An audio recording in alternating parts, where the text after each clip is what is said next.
Bihar news में स्वागत है आपका दोस्तों। मैं हूं फिरदौस गनी और आप देख रहे हैं केडीवी लाइव। तो दोस्तों आज हो चुका है 2 जून 2023। तो आज की पूरे बिहार की टॉप न्यूज़ लेकर आए हैं आपके लिए। तो दोस्तों वीडियो शुरू करने से पहले आपको बता दें कि अगर आप नए आए हैं इस चैनल पर तो फिर इस चैनल को सब्सक्राइब करके बेल आइकन को प्रेस कर दीजिए और साथ ही वीडियो को लाइक कर दीजिए, अपने दोस्तों के साथ शेयर भी कर दीजिए। तो चलिए बात करते हैं आज की पूरे बिहार की टॉप न्यूज़। तो आज बिहार न्यूज़ में सबसे पहले बात करेंगे कि एलपीजी गैस सिलेंडर के दाम में बड़ी गिरावट आई है। एलपीजी गैस बेचने वाले कंपनियों ने रेट सस्ता कर दिया है। हालांकि ये कमी घरेलू गैस सिलेंडर पर नहीं किया गया है, बल्कि ये कमी कमर्शियल एलपीजी गैस के दाम में हुई है। हालांकि रसोई गैस सिलेंडर के दाम में कोई भी बदलाव नहीं किया गया है। जो घरेलू गैस सिलेंडर है जहाँ इस पर कोई भी बदलाव नहीं हुआ है, न ही कम हुआ है और न ही ज़्यादा हुआ है। ये पिछले महीने की तरह ही वही सामान है। जहाँ इससे पहले 1 मई 2023 को भी कमर्शियल गैस सिलेंडर के दाम में 172 रुपये की कटौती की गई थी। कमर्शियल गैस सिलेंडर के दाम में 83 रुपये की कटौती की गई है और अब नई कीमत 1773 रुपये हो चुकी है। दोस्तों बात करेंगे कि बिहार में सरकारी नौकरी की चाहत रखने वाले युवाओं के लिए बहुत ही अच्छी खबर सामने आई है। बिहार सरकार ने बेरोजगार युवाओं को लाखों नौकरियां देने का ऐलान किया है, जब बिहार में बड़ी संख्या में शिक्षक भर्ती निकाली गई है। हाल ही में मुख्यमंत्री नीतीश कुमार ने शिक्षा विभाग में बम्पर भर्ती निकालने की घोषणा की थी। इसी को देखते हुए सरकार ने शिक्षक भर्ती निकाली है। इस भर्ती अभियान के तहत 1,70,000 शिक्षकों की खाली पड़े पदों को भरा जाएगा। इस संबंध में बिहार लोक सेवा आयोग यानी कि बीपीएससी ने भर्ती अधिसूचना जारी कर दी है। योग्य इच्छुक उम्मीदवारों को सलाह दी है कि वे जल्द से जल्द अधिसूचना देकर करके आवेदन करें। भर्ती अभियान के तहत 50% पद महिलाओं के लिए आरक्षित है। आवेदन की प्रक्रिया अगले महीने जून से शुरू होने वाली है। जब बीपीएससी के अनुसार शिक्षक भर्ती के लिए 15 जून से ऑनलाइन आवेदन प्रक्रिया शुरू होगी। आवेदन बीपीएससी की आधिकारिक वेबसाइट bpsc.bis.nic.in पर किए जाएंगे। दोस्तों बात करते हैं कि बिहार के वैसे सरकारी डॉक्टर जो लंबे समय से ड्यूटी से गायब हैं, उनके ऊपर अब बड़ी गाज गिर सकती है। पटना प्रमंडल में ऐसे 5 दर्जन से अधिक चिकित्सक चिन्हित किए गए हैं, यानी कि डॉक्टर चिन्हित किए गए हैं जो अपनी ड्यूटी ज्वाइन नहीं कर रहे हैं और लंबे समय से गायब हैं। अब सरकार इन डॉक्टरों पर कार्रवाई करने की तैयारी में है। बात पटना प्रमंडल की करें तो फिर 62 डॉक्टरों पर कार्रवाई हो सकती है। इन डॉक्टरों को नोटिस भेज दिया गया है, लेकिन इसे अंतिम मौके की तरह देखा जा रहा है। इसके बाद भी अगर डॉक्टरों का रवैया नहीं बदलता है तो फिर उनकी सैलरी नौकरी जा सकती है। मीडिया रिपोर्ट्स के अनुसार पटना प्रमंडल के 62 डॉक्टरों को चिन्हित किया गया है जो लंबे समय से ड्यूटी से गायब हैं। इन डॉक्टरों को विभाग की ओर से नोटिस भेज दिया गया है। इन डॉक्टरों को ड्यूटी ज्वाइन करने का अंतिम मौका दिया गया है और नोटिस भेज करके स्पष्टीकरण मांगा गया है। इसे लेकर के संयुक्त सचिव की ओर से आदेश जारी कर दिया गया है। दोस्तों अगर आपके घर में बच्चा है और बच्चा रो रहा है, ऐसे में आप बच्चे को रोने से बंद करने के लिए उसको मोबाइल पकड़ा देते हैं, तो ये खबर आपके लिए है। जी हाँ, ये बात हम इसीलिए बोल रहे हैं क्योंकि ये आप बहुत ही गलत कर रहे हैं बच्चों के साथ, अपने घर के बच्चों के साथ। दरअसल इधर बच्चा रो रहा है और हाथ में उसका मोबाइल दे दो। अगर यही ख्याल आपके भी हैं तो फिर सावधान हो जाइए, क्योंकि आपका बच्चा खतरे में है। जी हाँ, दरअसल आजकल के पेरेंट्स यानी कि आजकल के माता पिता बच्चों को रोता देखकर या फिर उनकी जिद की वजह से मजबूर होकर के उन्हें शांत कराने के लिए मोबाइल थमा देते हैं। इससे बच्चे शांत तो हो जाते हैं, लेकिन उनके दिमाग पर काफ़ी गहरा असर पड़ता है। ये ट्रेंड इतना आम है कि आज के दौर के बच्चे इसी के शिकार हैं, जिसके कसूरवार है सिर्फ और सिर्फ उनके पेरेंट्स यानी कि माता पिता। ऐसे में सवाल है कि आखिर क्या किया जाए। तो आपको बता दूं कि बच्चों की मोबाइल या फिर किसी तरीके के अन्य इलेक्ट्रॉनिक गैजेट चलाने का बुरा असर सबसे पहले उनके दिमाग पर पड़ता है। इसी वजह से उनका मानसिक विकास बुरी तरीके से प्रभावित हो जाता है। फिर घंटे दर घंटे बढ़ता उनका स्क्रीन टाइम धीरे धीरे उनमें वर्चुअल ऑटिज्म का खतरा बढ़ जाता है, जिसे समय रहते नियंत्रण करना बेहद जरूरी है। एक हालिया रिपोर्ट्स की माने तो हर दिन बढ़ता स्क्रीन टाइम बच्चों के भविष्य के लिए खतरा है। जब बच्चा 4 या फिर 5 साल का होता है तब से ही उसमें वर्चुअल ऑटिज्म के लक्षण साफ दिखने लगते हैं। Mobile phone, TV, computer, laptop जैसे अन्य इलेक्ट्रॉनिक गैजेट के ज़्यादा इस्तेमाल से बच्चों को बोलने में परेशानी होती है, वहीं किसी अन्य से बातचीत में भी दिक्कत पेश आती है। जहाँ अच्छी खबर यह है कि इससे बच्चों को बचाया जा सकता है। दरअसल इस तरीके की परेशानियों से बच्चों को बचाने के लिए उनका स्क्रीन टाइम कम करना स्लीप पैटर्न में सुधार करना बहुत ज़रूरी है। साथ ही उन्हें फ़ोन टीवी से दूर भी रखना होगा। इसके अलावा खुद पेरेंट्स यानी कि माता पिता को भी सुधार करना होगा, क्योंकि अपने बच्चों के सामने मोबाइल फ़ोन से दूरी बनानी होगी, तभी बच्चे आपका मोबाइल के लत से छूट सकते हैं। जी हाँ, मोबाइल से दूर हो सकते हैं। आप अगर माँ बाप हैं यानी कि बच्चे के पेरेंट्स हैं तो आप बच्चों के साथ स्पोर्ट एक्टिविटीज़ में भाग ले सकते हैं, यानी कि खेल कर सकते हैं जो जिस्मानी खेल हो। इस तरीके से आप अपने बच्चों को मोबाइल से बचा सकते हैं और अपने बच्चों के भविष्य सुधार सकते हैं। दोस्तों, बात करते हैं कि कल वर्ल्ड मिल्क डे था।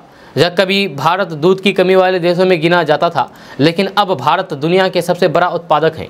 वैश्विक दूध उत्पादन में 23% हिस्सा भारत का है, जबकि देश में रोजाना दूध की खपत भी बड़ी है। 1970 में जहां 107 ग्राम प्रति व्यक्ति रोज दूध की खपत थी, तो फिर वही 2022 में ये बढ़कर के 444 ग्राम प्रति व्यक्ति हो गई है। जब पशुपालन और फिर डेयरी विभाग के आंकड़ों के अनुसार 1950 से 1960 के दशक में भारत दूध के लिए दूसरे देशों पर निर्भर था। दूध का उत्पादन कई सालों तक घटता रहा। 1960 के दशक में 1.64% से घट करके दूध उत्पादन की दर 1.15% रह गई थी। 1950-51 में देश की प्रति व्यक्ति दूध की खपत 124 ग्राम प्रतिदिन से घट करके 1970 में 107 ग्राम प्रतिदिन हो गया था। देश में 21 मिलियन टन से भी कम दूध उत्पादन हो रहा था। दोस्तों, बात करते हैं कि बिहार के उप मुख्यमंत्री तेजस्वी यादव ने कल बिहार राज्य सहकारी बैंक लिमिटेड के 245 सहायकों को नियुक्ति पत्र बांटे। इसी दौरान बिहार के मुख्यमंत्री नीतीश कुमार ने कहा है कि आज देश की सबसे बड़ी समस्या बेरोजगारी है और हमारी सरकार जब से आई है तब से लगातार हमारा सबसे बड़ा मुद्दा यही रहा है और इसे दूर करने को लेकर के हमारी सरकार तत्पर है। वहीं पर उप मुख्यमंत्री तेजस्वी यादव ने कहा है कि मुख्यमंत्री के निर्देश पर सभी विभागों से रिक्तियां मांगी गई है। 1,70,000 शिक्षकों की नियुक्ति के लिए आवेदन मांगे जा रहे हैं। तेजस्वी यादव ने कहा है कि बिहार के सीएम नीतीश कुमार के निर्देश के बाद राज्य के हर एक विभाग में जितने भी खाली पद हैं उसे भरने का काम किया जा रहा है। राज्य में जल्द ही गृह विभाग की ओर से 75,000, स्वास्थ्य विभाग की ओर से 1,60,000 को नौकरी मिलनी है। जब पहले भी हजारों अभ्यर्थियों को नियुक्ति पत्र मिला है, जहां हम लोग 10 लाख नौकरी के साथ ही 10 लाख रोजगार भी देने का काम करेंगे।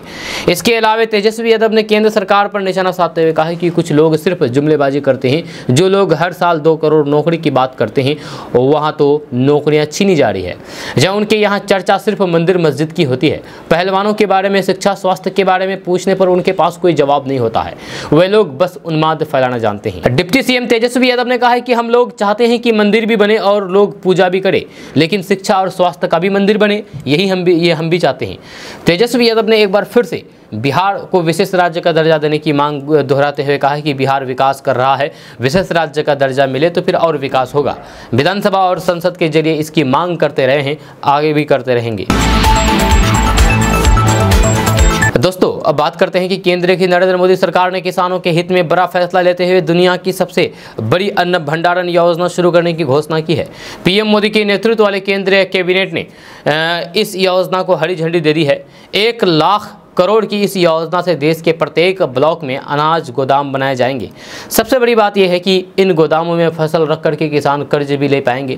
गौरतलब है कि अब तक की देश भर में कुल 1450 लाख टन अनाज भंडारण की क्षमता है, किंतु किसानों की फसल खराब होने से बचाने और फिर उन्हें उचित मूल्य दिलाने के लिए आरंभ की गई इस योजना के बाद 700 लाख टन भंडारण की क्षमता सहकारिता क्षेत्र में शुरू होगी।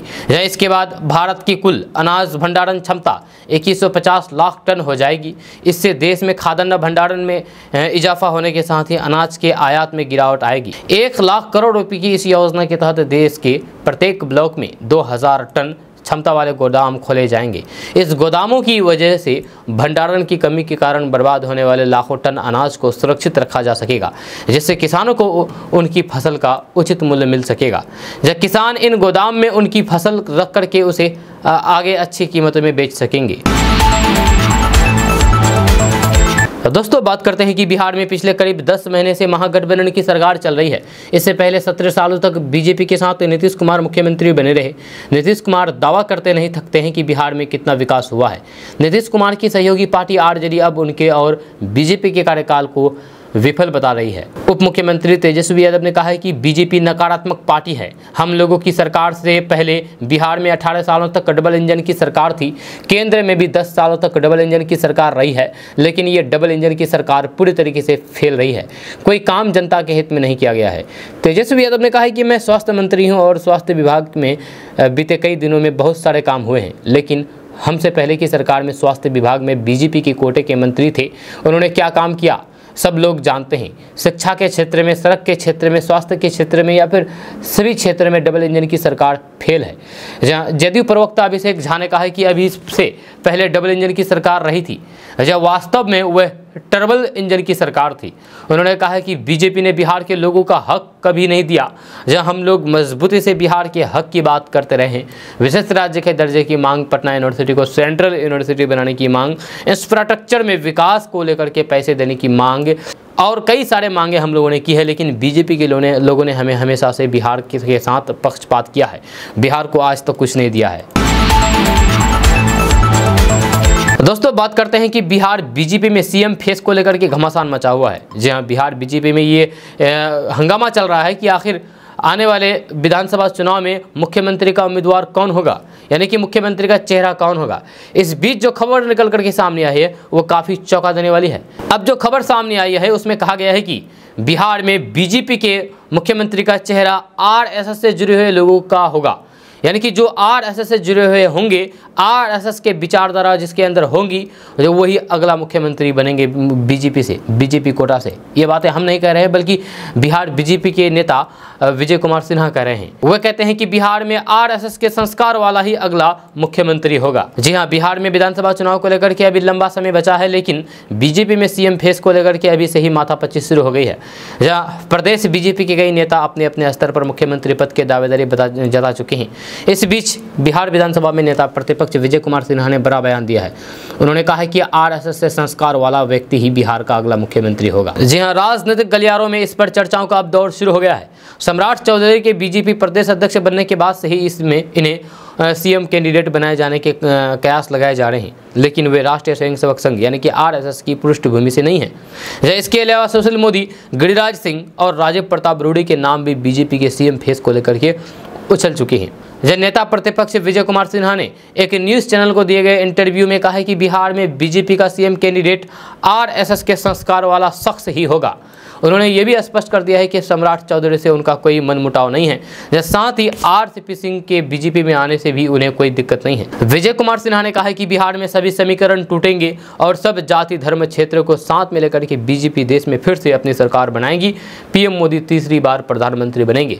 दूसरी ओर सम्राट चौधरी के प्रदेश अध्यक्ष बनने के बाद से उनके सीएम कैंडिडेट की चर्चा जोरों पर है। प्रदेश अध्यक्ष बनने के बाद जब पहली बार वे बेगूसराय गए तो फिर उनके सम्मान समारोह में गिरिराज सिंह ने उन्हें मुख्यमंत्री पद का उम्मीदवार बता दिया।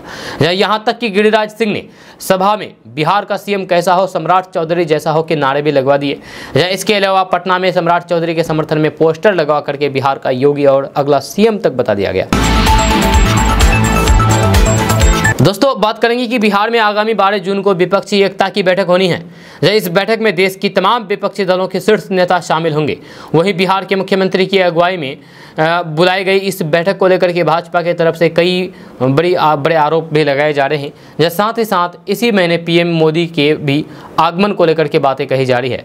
अब इन तमाम बातों को लेकर के बिहार के उप मुख्यमंत्री तेजस्वी यादव ने बड़ी बात कही है। तेजस्वी यादव ने कहा है कि किसी को भी बिहार आने से मना नहीं है। दरअसल बिहार के उप मुख्यमंत्री तेजस्वी यादव से जब ये सवाल किया गया है कि आगामी 12 जून को विपक्षी दलों की बैठक होने वाली है, उसको लेकर के भाजपा काफी हमलावर है। इस बैठक के बाद पीएम मोदी के भी बिहार आगमन की बातें कही जा रही है। तो फिर इसके जवाब में तेजस्वी यादव ने कहा कि आने दीजिए ना भाई, किसी को मना है क्या? लोकतंत्र है, कोई भी कहीं भी आ जा सकते हैं, इसको कोई रोकता है क्या? कोई समस्या नहीं है, आने दीजिए। वही तेजस्वी यादव से वापस से जब ये सवाल किया गया है कि आप लोगों की बैठक के बाद ही पीएम मोदी के आगमन की वजह क्या हो सकती है, तो फिर उन्होंने कहा है कि आने दीजिए ना भाई, एक्टिव होने दीजिए। हम लोग जिस दिन से साथ आए हैं, जिस दिन से महागठबंधन सरकार बनी है और भाजपा बाहर हुई है, तब से वे लोग आगामी विधानसभा चुनाव को लेकर के डरे हुए हैं। वे डर उनके अंदर से निकल ही नहीं रहा है। अब डर उनका निकलेगा या फिर नहीं, ये तो फिर आने वाले समय ही बताएगा। लेकिन इतना तो तय है कि देश की जनता उनको सत्ता से इस बार बाहर जरूर कर देगी। दोस्तों बात करते हैं कि समाजवादी पार्टी के सांसद डॉक्टर एस.टी. हसन का लव जिहाद पर बड़ा बयान सामने आया है जो कई लोगों को खटक रहा है। सपा सांसद ने कहा है कि अगर कोई मुस्लिम युवकों पर डोरे डालता भी है तो फिर वे हाथ जोड़ ले, क्योंकि अगर आपने नॉर्मल तरीके से भी शादी कर ली तो फिर कहीं ना कहीं आप लव जिहाद में फंस जाएंगे और आपकी ज़िंदगी तबाह हो जाएगी। सांसद डॉक्टर एस.टी. हसन ने आगे कहा है कि मैं तो ये कहता हूँ इस समय हालात बहुत खतरनाक दौर से गुजर रही है। खास तौर से मुस्लिम लड़कों से कहना चाहता हूँ कि किसी लव, इश्क, प्यार और मोहब्बत के चक्कर में ना पड़े। हिंदू बहनों को अपनी बहन समझें और अगर कोई उनके ऊपर डोरे डालता भी है तो हाथ जोड़ लें। दरअसल सपा सांसद का ये बयान कहीं ना कहीं लव जिहाद के मुद्दे पर आरएसएस पर निशाना साधा है और बजरंग दल भाजपा पर निशाना साधा है। उन्होंने मुस्लिम युवकों से कहा है कि अगर तुम पर कोई लड़की, कोई हिंदू लड़की डोरे डालता है, यानी कि कोई हिंदू लड़की तुमसे प्यार का इजहार करता है, तो आप उसकी तरफ बिल्कुल भी मत जाए, बहन बोल करके हाथ जोड़ ले। क्योंकि हो सकता है कि अगर आप नॉर्मल तरीके से भी उससे अगर बात करेंगे, प्यार मोहब्बत वाली अगर बात हो गई, तो फिर अब लव जिहाद के मुद्दे पर फंसा दिया जाएगा और ज़िंदगी तबाह और बर्बाद हो जाएगी। उधर बरेली में मौलाना शहाबुद्दीन रिजवी ने फतवा जारी किया है। मौलाना ने कहा है कि कुछ मुस्लिम युवकों द्वारा कलावा बांधना और हिंदुओं के नाम पर नाम रखना शरीयत के खिलाफ है, इसीलिए फतवा जारी किया गया है। मौलाना शहाबुद्दीन रिजवी ने फतवा जारी करते हुए बताया है कि जो भी मुस्लिम हिंदुओं का नाम रखता है, हाथ में कलावा पहने या फिर तिलक लगाए, ऐसे लोग शरीयत के खिलाफ माने जाते हैं। दोस्तों अब बात करते हैं कि प्रधानमंत्री नरेंद्र मोदी ने बुधवार को मुख्य विपक्षी पार्टी पर तीखा प्रहार करते हुए कहा है कि कांग्रेस ने 50 साल पहले इस देश को गरीबी हटाने की गारंटी दी थी, जो गरीबों के साथ कांग्रेस द्वारा किया गया सबसे बड़ा विश्वासघात है। उन्होंने कहा है कि कांग्रेस की नीति गरीबों को भरमाओ, गरीबों को तरसाओ की रही है। एक जनसभा को संबोधित करते हुए प्रधानमंत्री नरेंद्र मोदी ने कहा है कि आज पूरी दुनिया में भारत का यशगान हो रहा है। जिक्र है कि इस जनसभा का आयोजन केंद्र में मोदी सरकार के 9 वर्ष पूरे होने के उपलक्ष्य में किया गया था। मोदी ने कहा है कि कांग्रेस की नीति रही है गरीबों को भरमाओ, गरीबों को तरसाओ। राजस्थान के लोगों ने भी इसका बहुत बड़ा नुकसान उठाया है।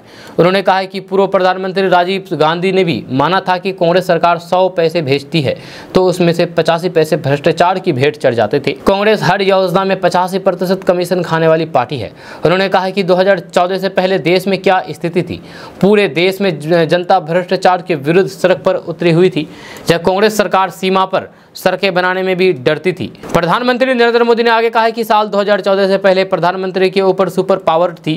कांग्रेस सरकार रिमोट कंट्रोल से चला करती थी, निर्णय नहीं होते थे, नीतियां चौपट थी, निवेशक निराश थे, युवाओं के सामने अंधकार था। उन्होंने कहा है कि जनता से वोट लेकर के कांग्रेस जनता को ही कोस रही थी। प्रधानमंत्री ने कहा है कि केंद्र में भाजपा के नेतृत्व वाली राजग सरकार के 9 साल भी पूरे हो गए हैं। भाजपा सरकार के 9 साल देशवासियों की सेवा, सुशासन, गरीब कल्याण के लिए समर्पित रहे हैं। उन्होंने आगे कहा कि आज देखिए पूरी दुनिया में भारत का यशगान हो रहा है। दुनिया के बड़े विशेषज्ञ ये बोल रहे हैं कि भारत अति गरीबों को समाप्त करने के बहुत निकट है। ये बदलाव आया है कैसे? इसका जवाब है सबका साथ, सबका विकास, सबका विश्वास, वंचितों को वरीयता। दोस्तों एआईएमआईएम के प्रमुख असदुद्दीन ओवैसी ने कांग्रेस नेता राहुल गांधी की मुस्लिमों की सुरक्षा को लेकर के दिए गए बयान पर नाराजगी जाहिर की है। हैदराबाद के सांसद असदुद्दीन ओवैसी ने कहा कि राहुल गांधी का जवाब गैर वाजिब है। आपसे मुसलमान के बारे में पूछा गया और आप दलित की बात करते हैं। उनकी सरकार के दौरान ही मुसलमानों के खिलाफ कई घटनाएं हुई है। असदुद्दीन ओवैसी ने कहा है कि छत्तीसगढ़ में उनकी सरकार है और वहां पर धर्म संसद होता है। धर्म संसद में विवादित बयान दिया जाता है। दरअसल कांग्रेस नेता राहुल गांधी अमेरिका की यात्रा पर हैं। उन्होंने कैलिफोर्निया के सांता क्लारा में मंगलवार को भारतीय प्रवासियों को संबोधित किया। इस दौरान भारत में मुसलमानों की सुरक्षा के सवाल पर उन्होंने कहा है कि जिस तरीके से मुसलमानों को लग रहा है कि उन पर हमला हो रहा है, मैं गारंटी दे सकता हूं कि सिख, ईसाई, दलित, आदिवासी भी ऐसा ही महसूस कर रहे हैं। इसलिए हम मोहब्बत की दुकान खोल रहे हैं। नफरत को नफरत से नहीं काट सकते, केवल प्यार से ही काटा जा सकता है। भारत में मुसलमानों के साथ आज जो कुछ हो रहा है वह 1980 के दशक में दलितों के साथ हुआ करता था। असदुद्दीन ओवैसी ने पहलवानों के विरोध प्रदर्शन को लेकर भी बीजेपी पर हमला बोला है। जब उन्होंने कहा कि दिल्ली पुलिस ने कह दिया है कि उनके पास सबूत नहीं है। जब सीएए का विरोध हो रहा था तब सब लोग बैठ कर के तमाशा देख रहे थे। जब किसानों का आंदोलन हो रहा था तब सब लोग बैठ करके तमाशा देख रहे थे। अब ये देखिए क्या हो रहा है, सरकार की महिला मंत्री खामोश बैठी है। पहलवानों के मामले पर अब दिल्ली पुलिस और केंद्र सरकार को ही बताना होगा। AIMIM के चीफ असदुद्दीन ओवैसी ने पड़ी-ज़मीन के मसले पर कहा कि बड़ी जनसंख्या वाले राज्य और फिर दक्षिण के छोटे राज्य में फ़र्क है और इससे दक्षिण के राज्यों को नुकसान होगा। बीजेपी को अपना रुख साफ करना चाहिए। 50% जनसंख्या देश की 3-4 राज्यों में होगी और फिर ये एक संघर्ष का मुद्दा बनेगा। उन्होंने कहा है कि आपको दिखाना है कि हम मोदी के से बड़े हिंदू हैं। सेकुलरिज्म का नाम लेकर के आप मुसलमानों के साथ गद्दारी ना करें। आप ऐसे कैसे लड़ेंगे बीजेपी से? ऐसे में तो आप उनका फ़ायदा करवाना चाहते हैं। उन्होंने आगे कहा है कि हम अरविंद केजरीवाल का समर्थन नहीं कर सकते क्योंकि वे सॉफ्ट नहीं रियल हिंदुत्व पर चलते हैं। 1970 का समर्थन क्यों नहीं कर रहे थे? 370 का समर्थन क्यों नहीं कर रहे थे? पहले आप उनका विरोध करते हैं फिर समर्थन करते हैं। जब आपके अंदर पॉलिटिकल कंसल्टेंसी नहीं है, जब अब देखिए ऑर्डिनेंस आ गया है, अब लड़ते रहिए। जब किताबों से चैप्टर हटाने के मुद्दे पर ओवैसी ने कहा कि पहले सावरकर और गोडसे पढ़ाएंगे और फिर गांधी किताबों से मौलाना अब्दुल कलाम आज़ाद को निकाल दिया। दोस्तों बात करते हैं कि बिहार में नीतीश सरकार द्वारा बनाई गई नई शिक्षक नियुक्ति नियमावली को लेकर के सियासत गर्मा गई है। एक और जहां बिहार लोक सेवा आयोग यानी कि BPSC ने शिक्षकों की नियुक्ति के लिए विज्ञापन जारी कर दिया है, तो फिर वहीं दूसरी ओर राज्य माध्यमिक शिक्षक संघ ने नाराजगी जताते हुए विरोध का ऐलान कर दिया है। राज्य माध्यमिक शिक्षक संघ के नेता सह पूर्व सांसद शत्रुघ्न प्रसाद सिंह ने कहा कि इस परीक्षा का राज्य के 4 लाख नियोजित शिक्षक बहिष्कार करेंगे और सड़क पर उतर करके आंदोलन करेंगे। इसके साथ ही TET ST की नियोजित शिक्षक संघ ने भी सरकार के रवैये से नाराजगी जताई है और समान काम के बदले समान वेतन के वादे से मुकरने का भी आरोप लगा रही है।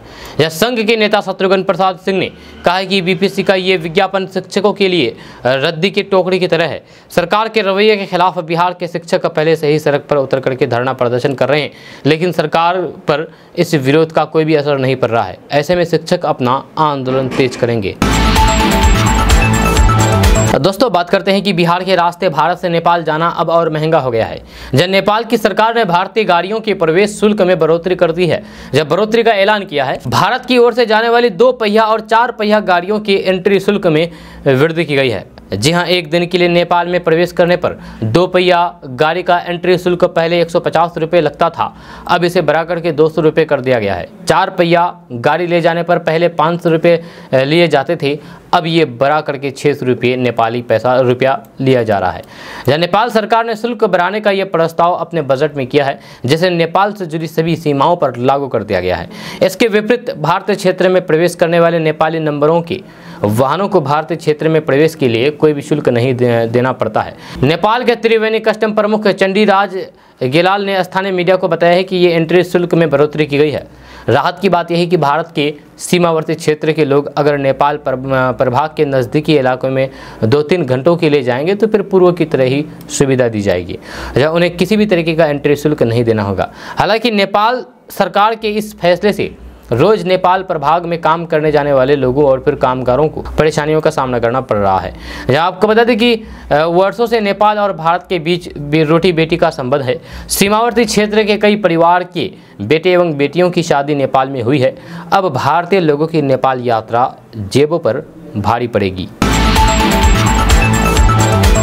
दोस्तों बात करते हैं कि अमेरिका के सांता क्रूज में राहुल गांधी ने आगामी आम चुनाव में विपक्षी एकजुटता के महत्व को रेखांकित करते हुए प्रवासी भारतीयों की एक सभा को संबोधित करते हुए यहाँ कहा कि यदि विपक्ष ठीक से एकजुट हो जाएं तो फिर केंद्र में सत्तारूढ़ भारतीय जनता पार्टी को हराया जा सकता है। राहुल गांधी ने कर्नाटक विधानसभा चुनाव में कांग्रेस की जीत का हवाला देते हुए कहा कि उनकी पार्टी इस संबंध में काम कर रही है और इस पर सही दिशा में आगे बढ़ रही है। वहां पर दर्शकों के सवालों का जवाब देते हुए राहुल गांधी ने कहा है कि भाजपा की कमजोरियां उन्हें साफ नजर आती है। उन्होंने कहा कि एक राजनीति उद्यमी के रूप में मैं स्पष्ट रूप से भाजपा की कमजोरियों को देख सकता हूं। अगर विपक्ष ठीक से गठबंधन करता है तो फिर भाजपा को हराया जा सकता है। राहुल गांधी ने कहा है कि अगर आप कर्नाटक चुनाव को देखेंगे तो फिर सामान्य समझ यही कि कर्नाटक चुनाव में भाजपा को टक्कर दी और उसे हराया, लेकिन जो बात अच्छी तरह से नहीं समझी गई वो तरीका है जिनका हमने इस्तेमाल किया। उन्होंने कहा है कि कांग्रेस पार्टी ने चुनाव लड़ने के लिए पूरी तरीके से अलग दृष्टिकोण अपनाया।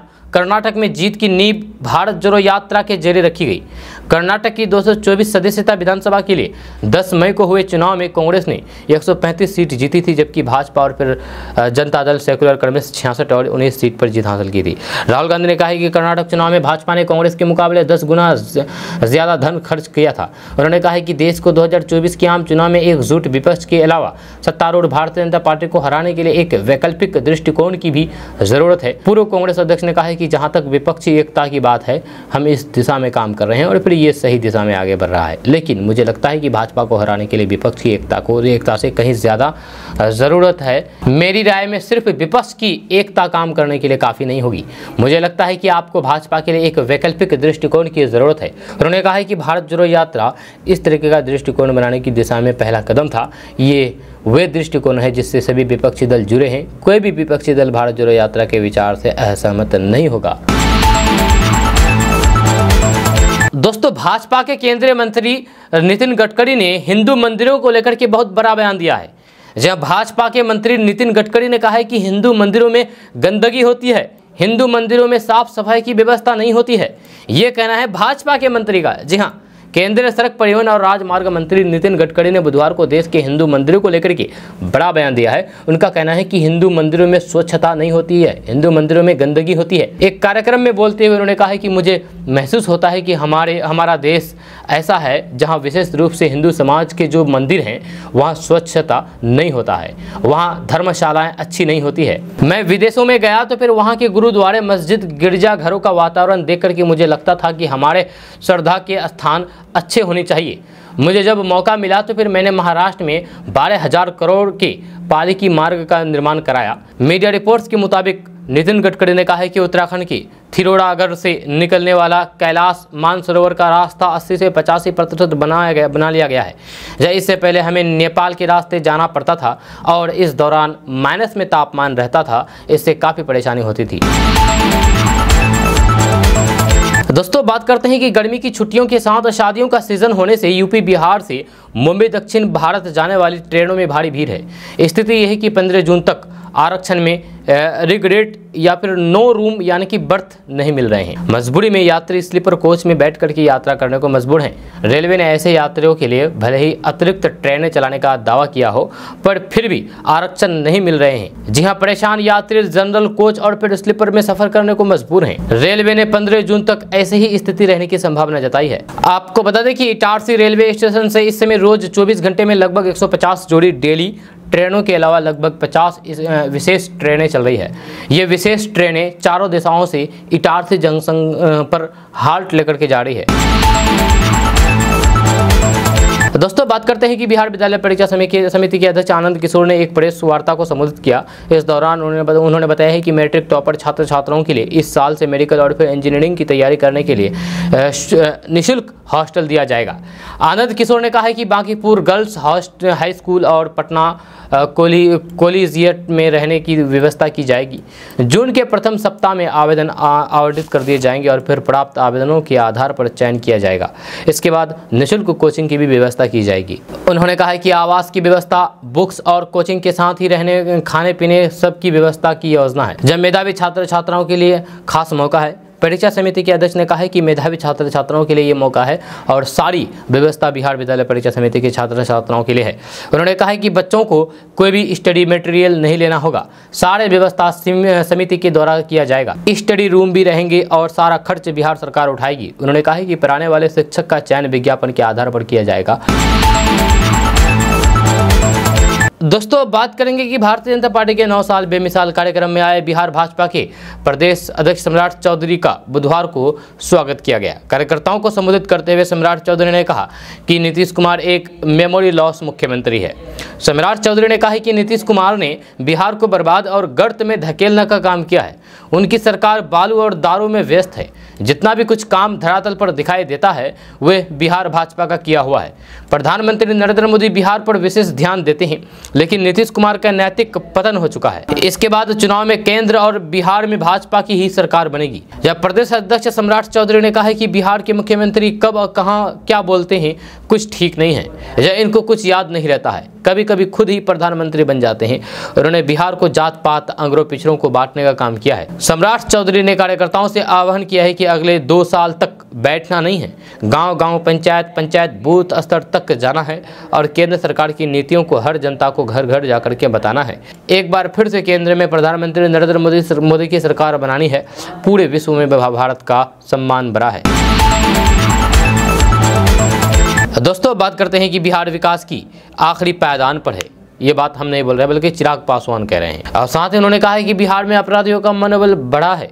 आज बड़ी बड़ी ताकत हमें समाप्त कर देना चाहता है, क्योंकि हम बिहार में बेहतर शिक्षा प्रदान करने, लोगों को रोजगार देने, किसान मजदूर के हक की बात के साथ साथ महिलाओं की सुरक्षा, बुजुर्गों के सम्मान और युवाओं के उज्ज्वल भविष्य की बात करते हैं।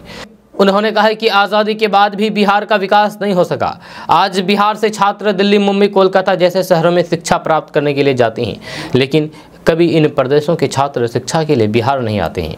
जब बिहार के मुख्यमंत्री को इससे कोई फर्क नहीं पड़ता है कि यहाँ IT सेक्टर बने, उच्च शिक्षा की व्यवस्था हो, बेहतर शिक्षा व्यवस्था हो। बिहार का विकास तभी संभव है जब हम सत्ता बदल देंगे, और इसकी शुरुआत लोक जनशक्ति पार्टी रामविलास कर चुकी है। एक ऐसी लड़ाई जो बिहार फर्स्ट, बिहारी फर्स्ट बनाने में लगे हैं।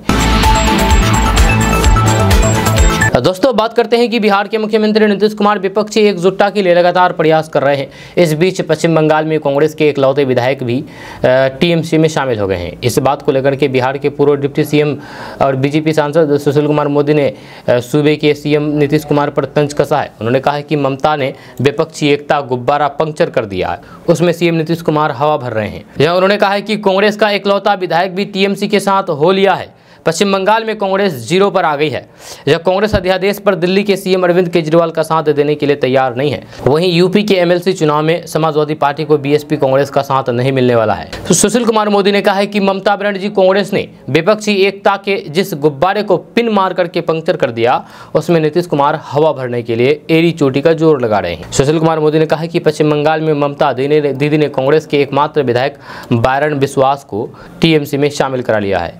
वहां क्या TMC कांग्रेस में एकता हो सकती है? बिल्कुल नहीं। दोस्तों, बात करते हैं कि जीतन राम मांझी की पार्टी ने गया संसदीय क्षेत्र पर अपना दावा ठोक दिया है। ये जानकारी देते हुए पार्टी के राष्ट्रीय प्रवक्ता E नंदलाल मांझी ने कहा है कि पूर्व मुख्यमंत्री जीतन राम मांझी और डॉक्टर संतोष मांझी का कार्य क्षेत्र रहा है। जीतन राम मांझी गया जिला के 3 सुरक्षित विधानसभा का प्रतिनिधित्व कर चुके हैं और वर्तमान में गया जिला के 10 विधानसभा में 3 विधानसभा पर हम के उम्मीदवार जीते हुए हैं, और हम पार्टी का मगध के क्षेत्र में बेहतरीन प्रदर्शन रहा है। 100% स्ट्राइक रेट है। उन्होंने बताया है कि गया जिले में हिंदुस्तानी अवाम मोर्चा पार्टी के कार्यकर्ता घर घर जाकर के लोगों को जोड़ने का काम कर रही है, गरीबों के लिए काम करती है। महागठबंधन के साथ घटक दल में गया संसदीय क्षेत्र पर हिंदुस्तानी अवाम मोर्चा का दावा स्वाभाविक है। वर्तमान में गया जिला के 10 विधानसभा में 3 विधानसभा पर हिंदुस्तानी अवाम मोर्चा के उम्मीदवार जीते हुए हैं और हिंदुस्तानी अवाम मोर्चा पार्टी का मगध के क्षेत्र में बेहतरीन प्रदर्शन रहा है। दोस्तों, बात करेंगे कि बिहार में रोजगार और नौकरी एक ऐसा मुद्दा है जिस पर BJP और महागठबंधन दोनों पर सवाल उठ रहे हैं। BJP ने 2 करोड़ नौकरी का वादा किया था, वहीं तेजस्वी यादव ने पहली कैबिनेट में 10 लाख रोजगार की बात कही, तो फिर नीतीश कुमार ने एक कदम आगे बढ़ते हुए 10 लाख नौकरी और 10 लाख रोजगार देने का वादा किया। जनता अभी भी वादों के पूरा होने के इंतजार में है। ऐसे में 2024 के चुनाव में ये मुद्दा बिहार में छाया रहेगा। जहां बिहार में 2024 लोकसभा चुनाव को लेकर के माहौल तैयार होने लगा है। बिहार विधानसभा चुनाव के दौरान तेजस्वी यादव ने 10 लाख नौकरी पहले कैबिनेट में देने का वादा किया था। हालांकि उस समय तो सरकार नहीं बनी, लेकिन नीतीश कुमार के महागठबंधन में शामिल होने के बाद जब सरकार बनी तो फिर तेजस्वी यादव पहली कैबिनेट में 10 लाख नौकरी नहीं दे पाए। लेकिन नीतीश कुमार ने 15 अगस्त को 10 लाख नौकरी के साथ 10 लाख रोजगार देने की भी घोषणा कर दी है। नीतीश कुमार और तेजस्वी यादव की ओर से लगातार कहा जा रहा है कि अधिक से अधिक नौकरी और फिर रोजगार देने की कोशिश हो रही है। लगातार नियुक्ति पत्र बांटा जा रहा है और वैकेंसी भी निकाली जा रही है। वहीं महागठबंधन के नेता नौकरी को लेकर के नरेंद्र मोदी सरकार को घेरने की कोशिश में BJP से पूछ रही है कि 9 साल में 18 करोड़ नौकरी का क्या हुआ। दूसरी तरफ BJP कह रही है कि हमने जो वादा किया उससे अधिक नौकरी और रोजगार दे रहे हैं। दोस्तों, बात करते हैं कि सेब की खेती करने पर बिहार के किसानों को 50% सब्सिडी मिलेगा। जी हाँ, अगर आप बिहार के रहने वाले हैं तो आप सेब की खेती कर सकते हैं, वो भी सरकार की तरफ से आपको 50% सब्सिडी दिया जाएगा। यानी कि सेब की खेती करने पर जितने भी खर्च होंगे उसका आधा खर्च बिहार सरकार आपको दे देगी। तो ये आपके लिए बढ़िया मौका है और आप खेती करके, सेब की खेती करके एक अच्छा आमदनी का जरिया बना सकते हैं। आपको बता दूं कि सेब की खेती ज़्यादातर जम्मू कश्मीर में ही होती है, लेकिन अब सेब की खेती बिहार में भी होने लगी है। जब बिहार में अच्छी खासी सेब की खेती होती है, यहाँ पर लोग सेब की खेती करके लाखों रुपए मंथली कमा रहे हैं। तो ऐसे में अगर आप भी बिहार के रहने वाले हैं और खेती बाड़ी करते हैं तो आपके लिए सेब की खेती बहुत ही बेनिफिट साबित हो सकते हैं। हम आपको इसके बारे में पूरी प्रोसेस बताएंगे और बताएंगे कि आप आवेदन कहाँ करें जिससे आपको सरकार की तरफ से 50% सब्सिडी मिले। तो बात करते हैं कि बिहार में किसान अब पारंपरिक फसलों की खेती करने के बजाय बागवानी फसलों की फार्मिंग में ज़्यादा दिलचस्पी ले रहे हैं। यही वजह है कि राज्य सरकार बागवानी फसलों के ऊपर ज़बरदस्त सब्सिडी दे रही है। बिहार सरकार का मानना है कि बागवानी फसलों की खेती से किसानों की इनकम में इजाफा होगा, जिससे उनके हालात बेहतर होंगे और वे अपने परिवार को अच्छी सुविधा दे पाएंगे। ऐसे भी मुख्यमंत्री नीतीश कुमार की सरकार ने विशेष औद्यानिक फसल योजना के तहत सेब की खेती करने वाले किसानों को सब्सिडी देने का फैसला किया है। ऐसे लोगों को लगता है कि सेब की खेती सिर्फ हिमाचल प्रदेश और जम्मू कश्मीर में ही की जाती है, लेकिन ऐसी बात नहीं है। अब बिहार में किसान बड़े स्तर पर सेब की खेती कर रहे हैं, इससे किसानों की लाखों रुपए की कमाई हो रही है। पटना, औरंगाबाद, कटिहार, दरभंगा और समस्तीपुर सहित पूरे बिहार में सैकड़ों की संख्या में किसान सेब की खेती कर रहे हैं। यहाँ के किसान हिमाचल प्रदेश से सेब के पौधे ला करके अपने खेतों में लगा रहे हैं और सेब की खेती कर रहे हैं। जी हाँ, सेब की खेती के प्रति किसानों की रुचि को देखते हुए बिहार सरकार ने बिहार में सेब की रकबों को विस्तार करने का प्लान बनाया है। बिहार सरकार चाहती है कि किसान अधिक से अधिक संख्या सेब की खेती करें ताकि उनकी इनकम बढ़े, साथ ही साथ प्रदेश की अर्थव्यवस्था को भी मजबूती मिले। यही वजह है कि प्रदेश सरकार ने यानी कि बिहार सरकार ने सेब की खेती करने वाले किसानों को 50% सब्सिडी देने का फैसला किया है। इनके ऊपर से किसानों को 50% सब्सिडी मिलेगी, यानी कि सरकार किसान भाइयों को 12,03,125 रुपये फ्री में देगी। अगर आप सेब की खेती करना चाहते हैं तो इसके लिए आपको खर्च करीब 25 लाख रुपए आएंगे। उनमें से आधे पैसे यानी कि 12.5 लाख रुपए सरकार आपको देंगे। हालांकि अभी इस योजना का लाभ सिर्फ भागलपुर, बेगूसराय, औरंगाबाद, वैशाली, कटिहार, समस्तीपुर और मुजफ्फरपुर जिले के किसान ही उठा पाएंगे। आपको बता दें कि बिहार सरकार बिहार में बागवानी को बढ़ावा देने के लिए कई फसलों के ऊपर सब्सिडी दे रही है। अभी सरकार मगही, पान, चाय, प्याज, आम, केला और कटहल की खेती करने पर भी बम्पर सब्सिडी दे रही है। बस इसके लिए किसान भाइयों को उद्यान निदेशालय के ऑफिशियल वेबसाइट पर जाकर के आवेदन करना होगा। दोस्तों, आज का न्यूज़ बस यहाँ तक। कैसा लगा नीचे कमेंट बॉक्स में कमेंट करके जरूर बताइएगा। अगर आप नए आए हैं इस चैनल पर तो फिर चैनल को सब्सक्राइब करके बेल आइकन को प्रेस कर दीजिए और साथ ही वीडियो को लाइक कर दीजिए, अपने दोस्तों के साथ शेयर भी कीजिए। तो चलिए मिलते हैं फिर नेक्स्ट वीडियो के साथ, तब तक के लिए जय हिंद, जय बिहार।